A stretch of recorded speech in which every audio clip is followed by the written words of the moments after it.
Hello दोस्तों, स्वागत है आप सभी का हमारे यूट्यूब चैनल विधिकारी में। दोस्तों, इस वीडियो में हम प्रशासनिक विधि अर्थात एडमिनिस्ट्रेटिव लॉ के प्रश्नों को सॉल्व करेंगे और यह इस सीरीज का जो है थर्ड वीडियो होगा, क्योंकि इसके पहले के दो वीडियो हमने जो है पब्लिक किए हैं अपने चैनल विधिकारी पर। आप वहां से देख सकते हैं और सभी प्रश्नों को हम टॉपिक वाइज सॉल्व कर रहे हैं ताकि जो प्रशासनिक जो विधि है उसको हम कंप्लीट कवर कर सकें। और यह जो वीडियो है बिहार पीसीएसजे के लिहाज से बेहद महत्वपूर्ण है, क्योंकि वहाँ पर जो है प्री परीक्षा में लॉ वाले पेपर में इससे काफ़ी प्रश्न पूछे जाते हैं।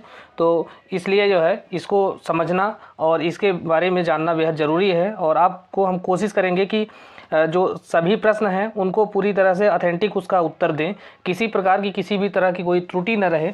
इसके लिए हम उसमें जो भी रेलेवेंट किताबें हैं हम उसको अध्ययन करके ही ये किताब जो प्रश्न है आपको जो है प्रोवाइड कराते हैं। लेकिन फिर भी किसी मानवीय त्रुटि की वजह से अगर कोई गलती उसमें रह जाती है तो आप उसको कमेंट कर सकते हैं और हम उस सही उत्तर उसका जो है पिन कर देंगे कमेंट बॉक्स में, तो आप उसको अपना सुधार कर लीजिएगा। तो आप जो है चैनल को सब्सक्राइब कर लीजिए ताकि और भी जो वीडियो हैं हम उसको प्रोवाइड कराएं और विषयों के, तो वो उसकी सूचना आपको मिलती रहे और आप अपनी तैयारी को और मजबूत कर पाएँ। तो आइए सॉल्व करते हैं प्रश्नों को, देखते हैं आगे किस प्रकार के प्रश्न बनाए गए हैं। तो इसमें दोस्तों इसमें हम 50 प्रश्न को हल करेंगे, अर्थात 101 से लेके 150 तक 101 से 150 तक इसमें क्वेश्चन को हम सॉल्व करेंगे। और इसमें जो है जो प्रशासनिक अधिकरण है अर्थात जो एडमिनिस्ट्रेटिव जो ट्रिब्यूनल हैं वहाँ से लेके जो रिट याचिकाएँ हैं वहाँ तक के जो टॉपिक हैं उसको हम कंप्लीट कवर करेंगे और उसके बाद के जो टॉपिक हैं उनको हम नेक्स्ट वीडियो में देखेंगे। तो आइए देखते हैं पहला प्रश्न। इसमें केंद्रीय सरकार के कर्मचारियों के भर्ती एवं सेवा शर्तों के संबंधित विवादों के लिए केंद्रीय प्रशासनिक अधिकरण अर्थात जो कैट होता है CAT, इसकी स्थापना किसके द्वारा की गई थी? तो इसकी स्थापना करने के लिए जैसा कि आप जानते हैं कि इसकी स्थापना करने के लिए भारतीय संविधान में 42वां संविधान संशोधन किया गया और संशोधन करके जो भाग 14A जोड़ा गया और इसके तहत 323 ए और 323 बी दो जो है नए अनुच्छेद भारतीय संविधान में शामिल किए गए हैं। और जो 323 ए है इसी के तहत जो है प्रशासनिक अधिकरण का अर्थात एडमिनिस्ट्रेटिव ट्रिब्यूनल का जो है गठन किया जाता है। तो यहाँ पर पूछा है कि केंद्रीय सरकार के कर्मचारियों के भर्ती और सेवा शर्तों के संबंध में विवादों के लिए केंद्रीय प्रशासनिक अधिकरण की स्थापना की गई थी। तो यह प्रशासनिक अधिकरण अधिनियम 1985 के द्वारा की गई थी। नेक्स्ट है केंद्रीय प्रशासनिक अधिकरण के अध्यक्ष और उपाध्यक्ष और सदस्यों की नियुक्ति कौन करता है? तो इनके अध्यक्ष, उपाध्यक्ष और सदस्य जो हैं वह राष्ट्रपति के द्वारा नियुक्त किए जाते हैं। और इसमें कार्यकाल पूछ लेता है तो अध्यक्ष और उपाध्यक्ष का जो कार्यकाल होगा वह 65 वर्ष की उम्र तक जो है वो अपने पद पर रहते हैं और सदस्य जो होते हैं वह 62 वर्ष की उनकी जो उम्र तक उनका पदावधि होती है। नेक्स्ट है संविधान के निम्न अनुच्छेदों में से किस अनुच्छेद से प्राप्त अधिकार के अंतर्गत भारतीय संसद ने प्रशासनिक अधिकरण को अधिनियमित किया? तो ऐसा ही जो है प्रश्न हमने देखा है अभी कि यह जो है किस अनुच्छेद के तहत इसे अधिनियमित किया गया है। तो यह अनुच्छेद 323 ए के तहत इसको अधिनियमित किया गया है और अनुच्छेद 323 बी के अंतर्गत अन्य जो मामले हैं उनके लिए जो है अधिकरण का गठन किया जाता है। तो यहाँ पर 323 ए के अंतर्गत जो प्रशासनिक अधिकरण का गठन किया जाता है वह जो है प्रशासनिक जो केंद्रीय सरकार के कर्मचारी हैं और उनके कार्य और सेवा शर्तें, भर्ती नियम, इसके बारे में जो प्रावधान किया जाता है।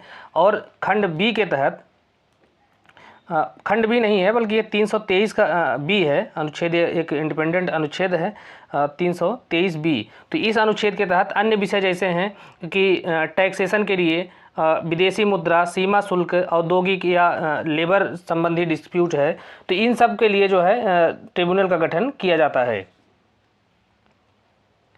नेक्स्ट है हीरानाथ मिश्रा बनाम principal Rajendra medical college Ranchi के मामले में सर्वोच्च न्यायालय ने निर्णित किया कि नैसर्गिक न्याय के सिद्धांत का, तो यहाँ पर नैसर्गिक न्याय के सिद्धांत का क्या तात्पर्य है या किस प्रकार से यह इसको जो है पालन किया जाएगा? तो यह जो है नैसर्गिक न्याय जो है यह एक कठोर प्रकृति का नियम नहीं है और इसे विभिन्न परिस्थितियों में बदला भी जा सकता है। तो ऐसा जो निर्णय है वह हीरानाथ मिश्रा बनाम principal Rajendra medical college Ranchi का है। यह 1973 का मामला था। सर्वोच्च न्यायालय का। तो इसी केस में जो है निर्णय दिया गया कि जो नैसर्गिक न्याय का सिद्धांत है वह कठोर प्रकृति का नियम है नहीं है, बल्कि उसको विभिन्न परिस्थितियों में बदला जा सकता है, बशर्ते उसके कारण जो है जो नेचुरल जस्टिस का मूल नियम है उसका जो है उल्लंघन नहीं होना चाहिए और व्यक्ति के साथ अन्याय नहीं होना चाहिए। अब देखते हैं रिट क्षेत्राधिकार, क्योंकि अभी हमने इस वीडियो में प्लस इसके पहले वाले वीडियो में हमने जो है प्रशासनिक अधिकरण के संदर्भ में जो भी एमसीक्यूज थे उनको सॉल्व किया था, और दूसरा जो टॉपिक था प्रत्यायोजित विधान या नेचुरल जस्टिस, उन सबको हमने सॉल्व किया है।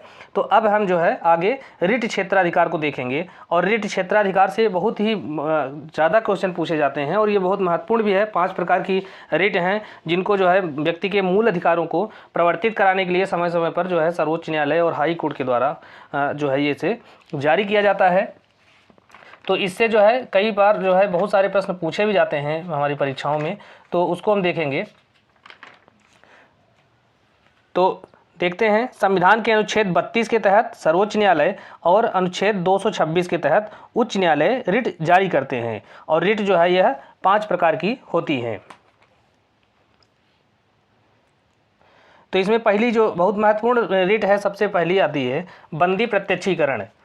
तो बंदी प्रत्यक्षीकरण क्या होता है कि इसके अंतर्गत अवैध रूप से अगर कोई व्यक्ति बंदी बनाया गया है तो उसको न्यायालय के समक्ष हाजिर होने के लिए न्यायालय के द्वारा आदेश दिया जाता है।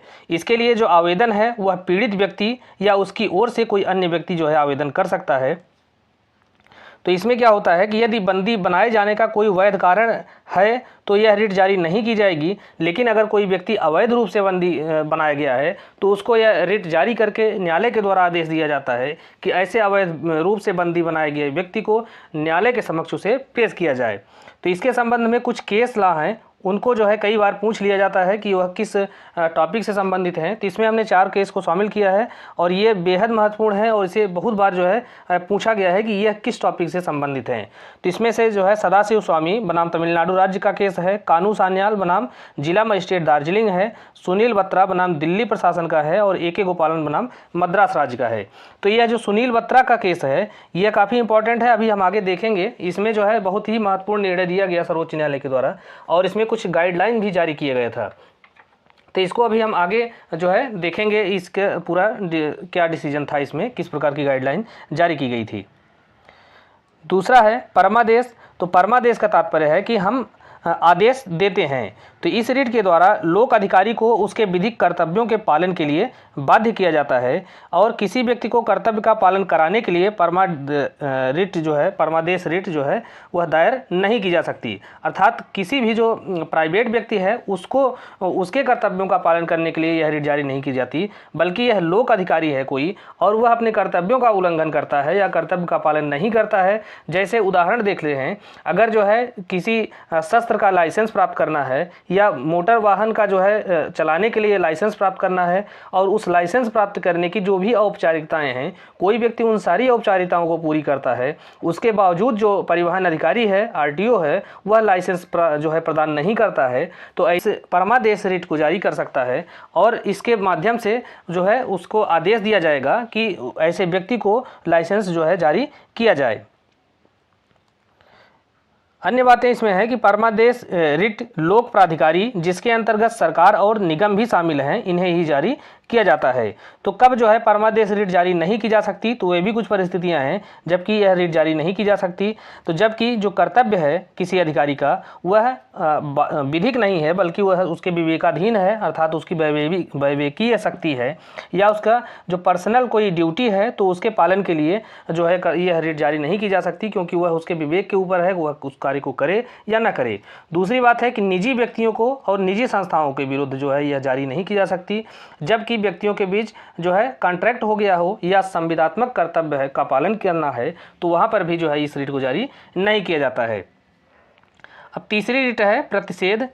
तो प्रतिषेध के अंतर्गत क्या होता है कि यह एक जो है जुडिशियल रिट है, जो किसी वरिष्ठ न्यायालय के द्वारा अधीनस्थ न्यायालय को जारी किया जाता है और अधीनस्थ न्यायालयों को अधिकारिता से बाहर कार्य करने से रोका जाता है। तो प्रतिषेध से तात्पर्य है कि अगर कोई न्यायालय है वो उसको जो भी अधिकारिता प्राप्त है, जो उसका जुरिस्डिक्शन है, उस जुरिस्डिक्शन से बाहर जाकर काम करता है या जो उसको अधिकारिता दी गई है उस अधिकारिता का वह प्रयोग नहीं कर पाता है, तो ऐसी स्थिति में जो वरिष्ठ न्यायालय है उसके विरुद्ध जो है रिट जारी करेगा, प्रतिषेध रिट, और उसे अधिकारिता से बाहर कार्य करने से रोकता है।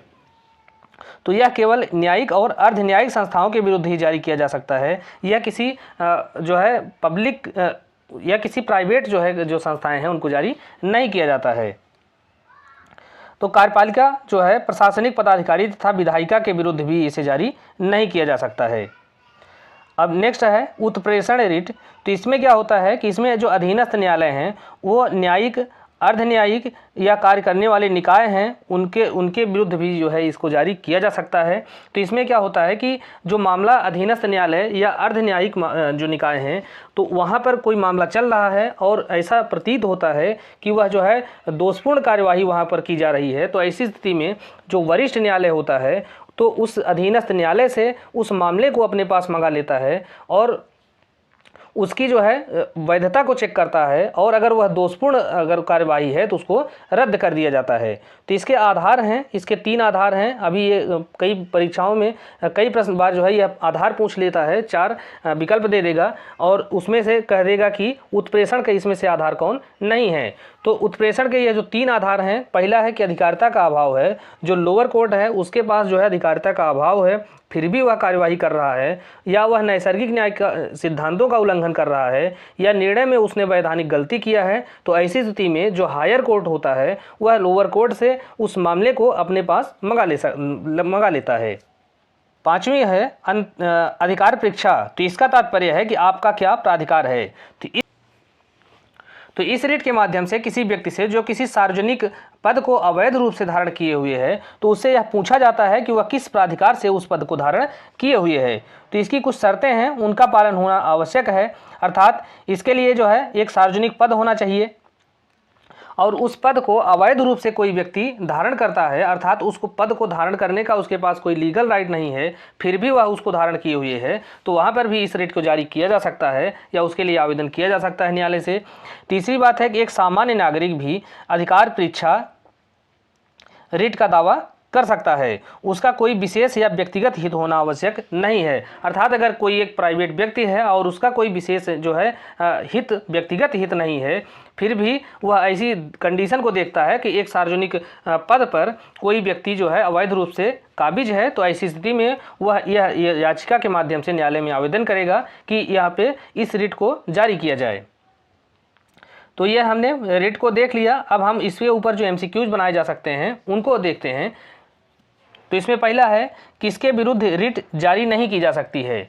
तो रिट जो है हमेशा उच्च न्यायालय के विरुद्ध जारी नहीं की जा सकती, बाकी कार्यपालिका है, उच्च राज्य का विधानमंडल है, संसद है, इनके विरुद्ध जारी की जा सकती है अगर इनके द्वारा जो है किसी अधिकार का या संविधान का अतिक्रमण किया जाता है या नेचुरल जस्टिस के रूल का वायलेशन किया जाता है।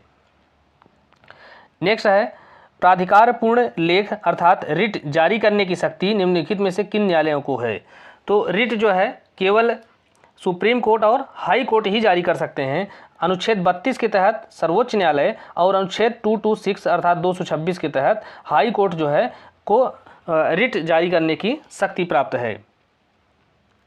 नेक्स्ट है निम्नलिखित में से किस रिट के संबंध में प्रांग न्याय का सिद्धांत लागू नहीं होता है। तो बंदी प्रत्यक्षीकरण है, ये ऐसी एकमात्र रिट है कि इसके विरुद्ध जो है प्रांग न्याय का सिद्धांत लागू नहीं होता है।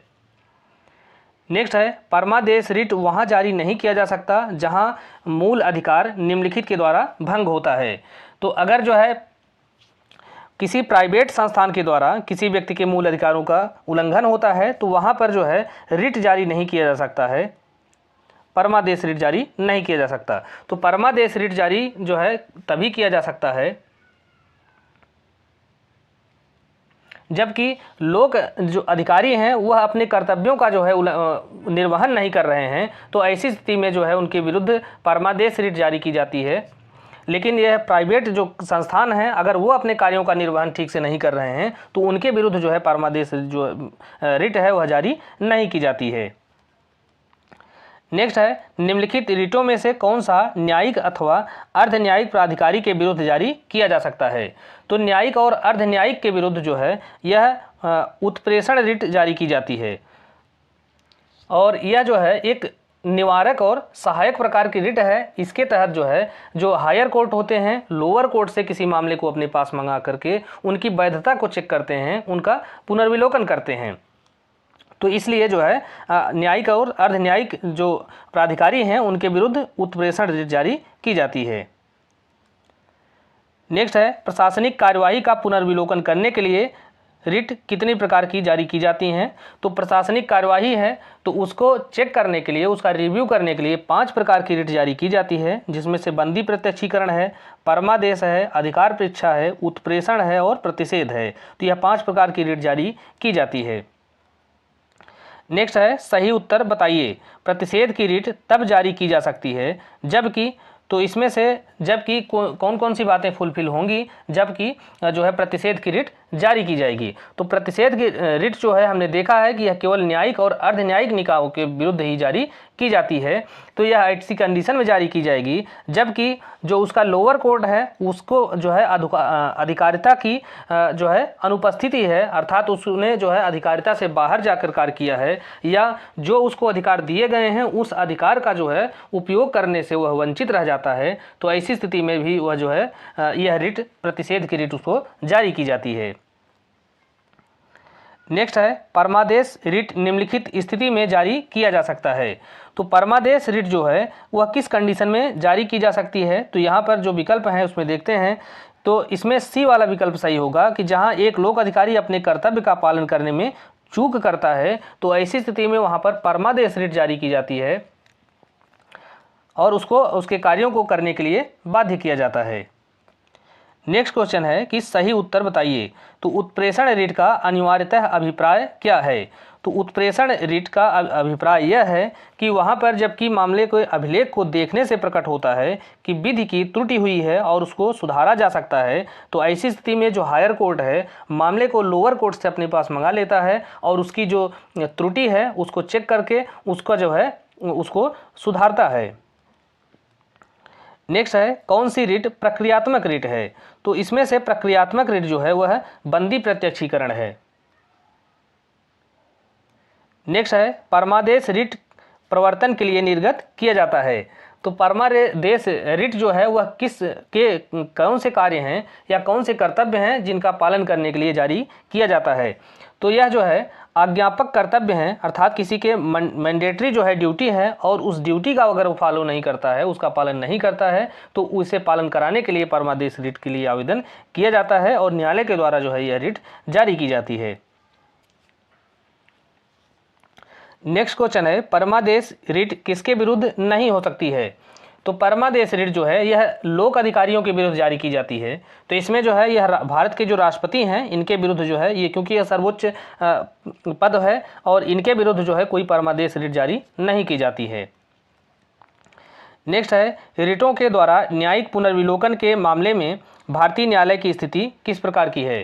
तो रिटों के मामले में जो है जो रिट जारी करने की जो उनकी शक्ति है वह उनके लिए बाध्यकर नहीं है, अर्थात कोई भी जो न्यायालय हैं जैसे रिट जारी करने वाले जो सक्षम न्यायालय हैं वह हाई कोर्ट और सुप्रीम कोर्ट हैं। तो यह रिट जारी करना उनका विवेकाधिकार है, वह इसको जारी करने के लिए बाध्य नहीं होते हैं।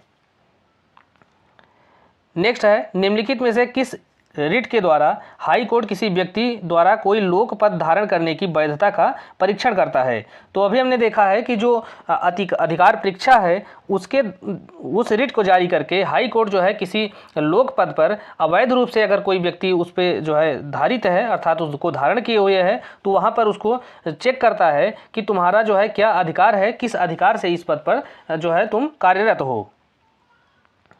नेक्स्ट है, अधिकार परीक्षा याचिका संबंधित है। तो यह किससे संबंधित है। तो यह जो है किसी भी लोक पद पर अवैध रूप से कब्जा किए जाने से। नेक्स्ट है, रिट ऑफ वारंटो अर्थात अधिकार परीक्षा दायर किया जा सकता है। तो यह जो है किसके द्वारा दायर किया जा सकता है? तो इसके संदर्भ में एक केस है अभी 2013 की, हालांकि इसी से संबंध है और इस केस में भी यही निर्णय दिया गया था कि किसी भी निजी व्यक्ति के द्वारा, चाहे वह पीड़ित हो या नहीं हो, उसके द्वारा भी जो है यह को वारंटो अर्थात अधिकार परीक्षा रिट जारी की जा सकती है। तो उस केस का नाम है राजेश अवस्थी बनाम नंदलाल जायसवाल का केस है। यह 2013 सर्वोच्च न्यायालय का केस है। तो इस केस में भी यही निर्णय दिया गया था कि किसी प्राइवेट व्यक्ति के द्वारा भी अधिकार परीक्षा के लिए आवेदन किया जा सकता है और न्यायालय के द्वारा अधिकार परीक्षा रेट जो है वह दायर की जा सकती है, भले ही वह जो प्राइवेट व्यक्ति है वह उसी के कार्य से पीड़ित न हो। नेक्स्ट है प्रतिषेध रिट किसके विरुद्ध जारी नहीं हो सकता है? तो प्रतिषेध रिट जो है वह किसके विरुद्ध जारी हो सकता है? तो वह न्यायिक और अर्ध न्यायिक जो निकाय हैं उनके विरुद्ध जारी हो सकता है, लेकिन जो कार्यकारी निकाय हैं उनके विरुद्ध जो है प्रतिषेध की याचिका जारी जो है रिट जारी नहीं की जाती है। और न्यायिक और अर्ध न्यायिक के विरुद्ध तब जारी किया जाता है जबकि वे अपनी अधिकारिता से बाहर जाकर कोई कार्य करते हैं। तो ऐसी स्थिति में जो वरिष्ठ न्यायालय है वह जो है इस रिट को जारी करता है। नेक्स्ट है प्रतिषेध रिट किसके द्वारा जारी की जाती है? तो प्रतिषेध रिट जो है वह अधीनस्थ न्यायालयों और न्यायाधिकरणों के विरुद्ध जारी की जाती है। नेक्स्ट है निम्नलिखित में से कौन प्रतिषेध की रिट का आधार नहीं है? तो प्रतिषेध की जो रिट है उसका जो आधार है वह है अधिकारिता का अभाव या अधिकारिता से बाहर कोई कार्य किया जाता है, मूल अधिकारों का उल्लंघन किया जाता है और विधि की त्रुटि जो अभिलेख को देखने से ही प्रकट होती है। तो इन मामलों में ही जो है प्रतिषेध की रिट जारी की जा सकती है, लेकिन राष्ट्रीय विधि के उल्लंघन के संदर्भ में यहाँ पर जो है प्रतिषेध रिट की जो है जारी नहीं की जा सकती है। नेक्स्ट है निम्नलिखित में से कौन उत्प्रेषण की रिट का आधार नहीं है? तो यहाँ पर जो विकल्प है कि कब उत्प्रेषण रिट जो है जारी किया जा सकता है, तो यह न्यायालय या जो अर्ध न्यायिक जो निकाय हैं उनके विरुद्ध जो है वह जारी किया जाता है। कब? जबकि उनके पास अधिकारिता का अभाव है या उन्होंने अपनी अधिकारिता का दुरुपयोग किया है या नैसर्गिक न्याय के निर्णय का जो नैसर्गिक न्याय के नियम हैं या उसके सिद्धांत हैं उसका जो है अतिक्रमण किया है। तो इन मामलों में जो है उत्प्रेषण रिट जारी की जा सकती है, लेकिन नए और महत्वपूर्ण साक्ष्य का प्रकटीकरण करने के लिए जो है उत्प्रेषण रिट जारी नहीं की जा सकती है। नेक्स्ट है उत्प्रेक्षा रिट के द्वारा ठीक किया जा सकता है। तो उत्प्रेक्षा या उत्प्रेषण रिट यह अलग अलग शब्द हैं, इनको जो है इस तरह से पूछ लेता है घुमा फिरा के जो परीक्षाओं में, तो वहाँ पर कन्फ्यूजन की स्थिति बन जाती है। तो इसलिए जो है सभी प्रकार के शब्दों को जानना जरूरी है, इसके अलावा इंग्लिश का जो वर्जन है उसको भी देखना जरूरी है, तो वहाँ पर जो है कन्फ्यूजन नहीं हो पाता है। तो उत्प्रेषण की रिट के द्वारा क्या इसमें से पूछा है कि ठीक किया जाता है? तो इसमें से जो प्रथम दृष्टया विधि की गलती हुई है उसको ठीक करने के लिए, उसको चेक करने के लिए यह रिट जारी किया जाता है और मामला जो है लोअर कोर्ट से हायर कोर्ट के द्वारा अपने पास मंगा लिया जाता है। नेक्स्ट है निम्नलिखित रिटों में से कौन सी केवल न्यायिक एवं न्यायिक कल्प अर्थात अर्ध न्यायिक प्राधिकारियों के विरुद्ध जारी की जा सकती है? तो इसमें से जो है जो उत्प्रेषण है यह रिट केवल न्यायिक और अर्ध न्यायिक जो प्राधिकारी हैं उन्हीं के विरुद्ध जारी की जाती है। नेक्स्ट है निम्नलिखित में से किस लेख के द्वारा एक राज्य के सर्वोच्च न्यायाधिकरण के निर्णय का उच्च न्यायालय में जो है न्यायिक पुनर्विलोकन होता है? तो यह जो रिट है वह उत्प्रेषण की रिट है। इसके तहत जो है जो लोअर कोर्ट से जो मामले हैं उसको जो हायर कोर्ट है अपने पास मंगा लेता है और उसका जो है पुनर्विलोकन करता है, उसकी वैधता की जाँच करता है। नेक्स्ट है रेस ज्यूडिकेटा का सिद्धांत निम्न में से किस रिट पर लागू नहीं होता है? तो रेस ज्यूडिकेटा अर्थात प्रांग न्याय का जो सिद्धांत है वह किस रिट पर इसमें से लागू नहीं होता? तो वह बंदी प्रत्यक्षीकरण रिट है, इस मामले पर यह लागू नहीं होता। तो इसका तात्पर्य यह है कि अगर बंदी प्रत्यक्षीकरण के लिए कोई याचिका दायर की गई है तो और उसके आवेदन को जो है वहाँ पर खारिज कर दिया जाता है तो फिर से जो है इसके लिए आवेदन किया जा सकता है, तो वहाँ पर जो है रेस ज्यूडिकेटा का कोई प्रावधान लागू नहीं होता है। नेक्स्ट है लोकल स्टैंडी के सिद्धांत का क्या अर्थ है? तो लोकल स्टैंडी एक जो सूत्र है इसका अर्थ यह है कि जनहित में रिट याचिका प्रस्तुत करने का अधिकार है। तो यही जो है लोकल स्टैंडी कहलाता है, लोकस स्टैंडी। नेक्स्ट है निम्नलिखित किस आधार पर उत्प्रेषण रिट जारी नहीं किया जा सकता है। तो उत्प्रेषण रिट जो है वह जारी किया जा सकता है, तो उसके जारी करने के जो आधार हैं वह अधिकारिता का दुरुपयोग है, नैसर्गिक न्याय के सिद्धांतों की अवज्ञा करना या उसका अतिक्रमण करना है, दस्तावेज के सम्मुख जो प्रकट विधि की त्रुटि है, अर्थात जो अभिलेख को देखने से ही जो त्रुटि है वह प्रकट होती है। तो इन 3 मामलों में उत्प्रेषण की रिट को जारी किया जा सकता है, लेकिन अधिकारिता के उपयोग के संदर्भ में जो है कोई भी इस प्रकार की रिट जारी नहीं की जा सकती है। नेक्स्ट है प्रक्रियात्मक रिट इसमें से कौन सी है। तो इसमें से प्रक्रियात्मक रिट के अंतर्गत कौन आता है, तो जो बंदी प्रत्यक्षीकरण रिट है यह एक प्रक्रियात्मक रिट है। नेक्स्ट है बंदी प्रत्यक्षीकरण से संबंधित वाद इसमें से कौन सा है। तो सुनील बत्रा बनाम दिल्ली प्रशासन और कानू सान्याल बनाम जिला मजिस्ट्रेट दार्जिलिंग का जो केस है ये दोनों ही जो है बंदी प्रत्यक्षीकरण से संबंधित हैं। नेक्स्ट है निम्नलिखित में से किस वाद में आपात के दौरान बंदी प्रत्यक्षीकरण याचिका के निलंबन को विधिसम्मत ठहराया गया। तो यह केस का नाम है एडीएम जबलपुर बनाम शिवाकांत शुक्ला का केस है। यह 1976 का केस है और इस केस में आपातकाल के दौरान बंदी प्रत्यक्षीकरण याचिका का जो है निलंबन कर दिया गया था और ऐसे निलंबन को वैध ठहराया गया था। नेक्स्ट है निम्नलिखित में से किन आधारों पर उत्प्रेषण की याचिका जारी की जा सकती है। तो यहाँ पर उत्प्रेषण की याचिका जारी करने के जो आधार हैं हमने पहले भी देखा है कि अधिकारिता की त्रुटि है, अभिलेख में देखने से ही त्रुटि प्रकट होती है और नेचुरल जस्टिस का जो है उल्लंघन हुआ है। तो इन सभी आधारों पर जो है उत्प्रेषण की रिट जो है जारी की जा सकती है।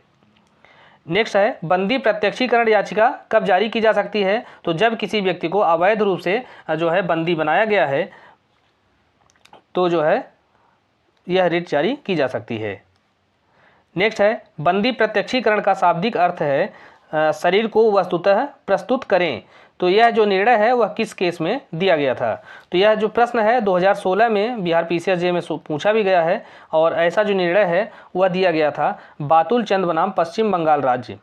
तो बिहार पीसीएसजे 2016 की परीक्षा में इसे पूछा गया है और उसकी जो ऑफिशियल आंसर की है उसी के अनुसार जो है यह निर्णय यह जो उत्तर है इसका बातुल चंद बनाम पश्चिम बंगाल राज्य का निर्णय। नेक्स्ट है निम्नलिखित में से कौन सा कथन सही है।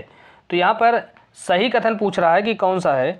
तो देखते हैं पहला कि परमादेश अर्ध न्यायिक प्रकृति के आदेश के विरुद्ध जारी किया जाता है। तो यह गलत है क्योंकि यह जो है जो प्राधिकारी होते हैं उनके विरुद्ध जारी किया जाता है जबकि वो अपने कर्तव्यों का पालन नहीं करते हैं।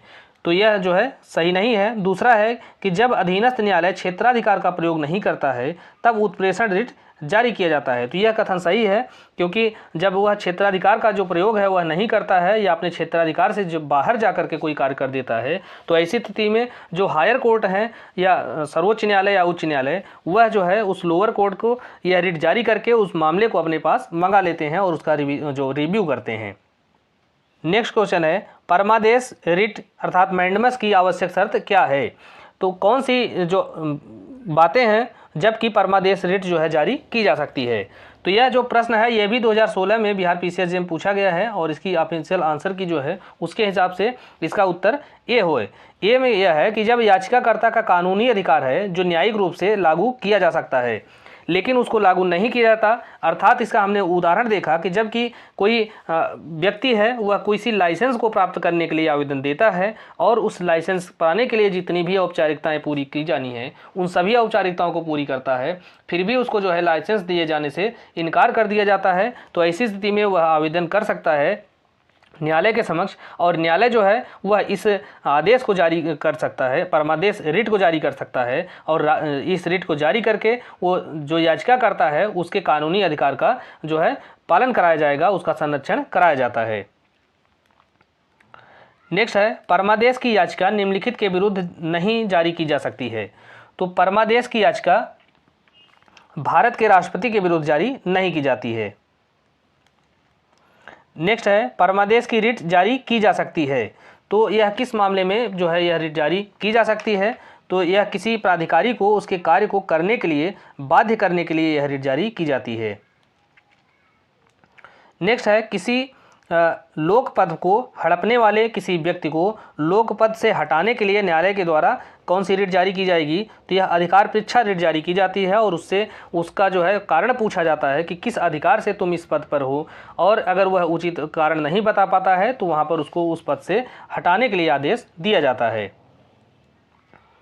नेक्स्ट है, निम्नलिखित में से किस वाद में निर्णयोपरांत सुनवाई के सिद्धांत का सर्वप्रथम प्रारंभ हुआ है। तो यह जो केस है यह काफ़ी इंपॉर्टेंट केस है, मेनका गांधी बनाम भारत संघ का केस।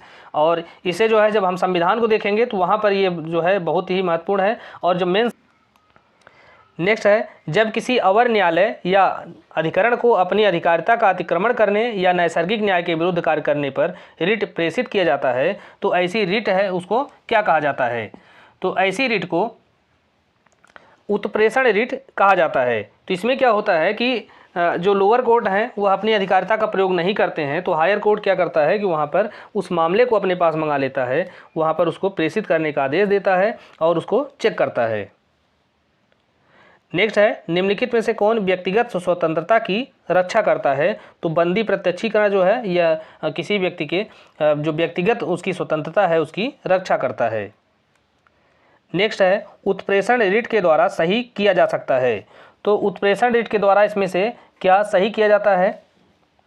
तो इसमें से जब प्रथम दृष्टया विधि की गलती की जा रही है तो उसे जो है उसे सही करने के लिए यह रिट जारी की जाती है।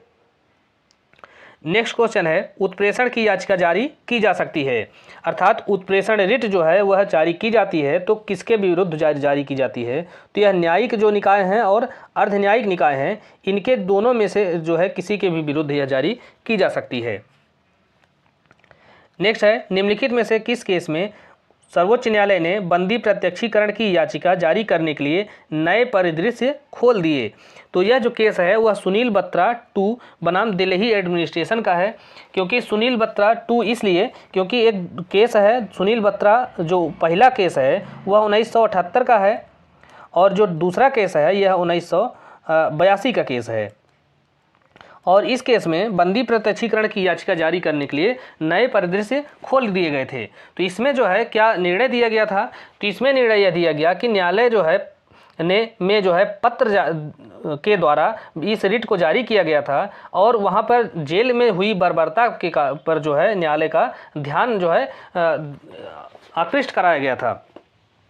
तो इस केस में निर्णय देते हुए जो है यहाँ पर सर्वोच्च न्यायालय ने कुछ बहुत महत्वपूर्ण जो है गाइडलाइन जारी की थी। उसमें कहा गया कि जो विचाराधीन कैदी हैं उनको जो है उनके साथ किसी भी प्रकार का अमानवीय बर्ताव नहीं किया जाना चाहिए। इसके अलावा जो डीएम हैं और डिस्ट्रिक्ट जज हैं वो और हाई कोर्ट और सर्वोच्च न्यायालय के द्वारा जो नियुक्त अधिवक्तागण हैं वह समय समय पर जेल में जाएंगे, कैदियों से को सुनेंगे, उनकी शिकायतों को सुनेंगे और उनसे संबंधित जो रिपोर्ट है उसको न्यायालय में प्रेषित करेंगे। इसके अलावा जो है प्रत्येक जेल में एक शिकायत जो है पेटिका रखने जाने के बारे में भी प्रावधान किया गया।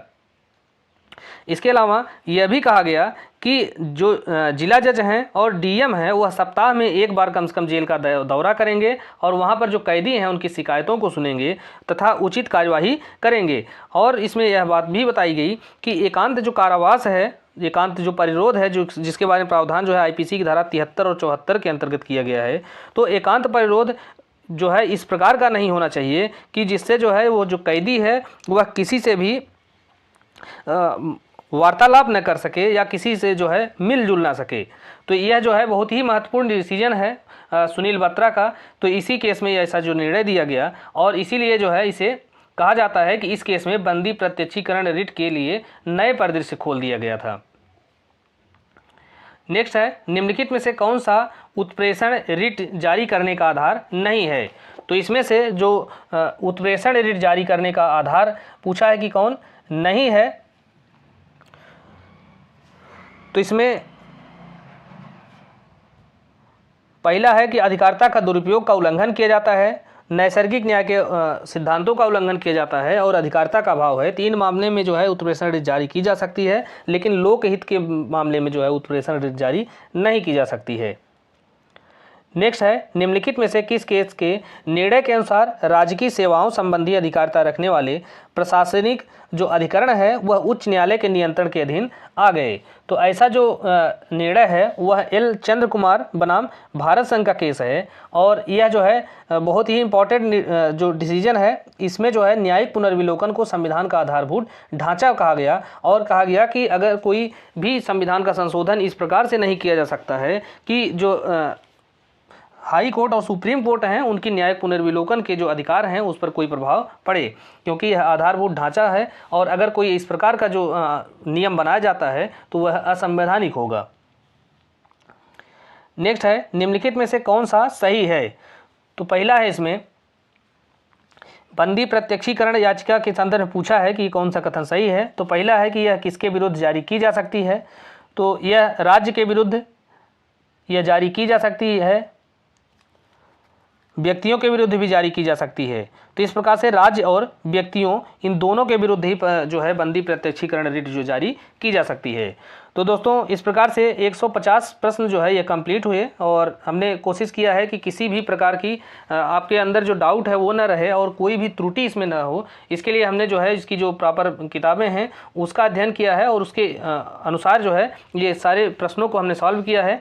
अगर वीडियो अच्छा लगे तो आप इस पर कमेंट कीजिएगा और इसे अपने दोस्तों के साथ भी शेयर ज़रूर कीजिएगा और हम कोशिश करेंगे कि और बेहतर से बेहतर जो कंटेंट है वो आपको प्रोवाइड करा सकें, ताकि जो परीक्षाएं हैं उसके लिहाज से हमारे जो वीडियो हैं, हमारे जो कंटेंट हैं आपको और जो भी अध्ययन सामग्री हैं उनसे बेहतर सहायता उपलब्ध करा पाएँ। तो मिलते हैं नेक्स्ट वीडियो में, तब तक आप चैनल पर बने रहिए, चैनल को सब्सक्राइब भी कीजिए और धन्यवाद।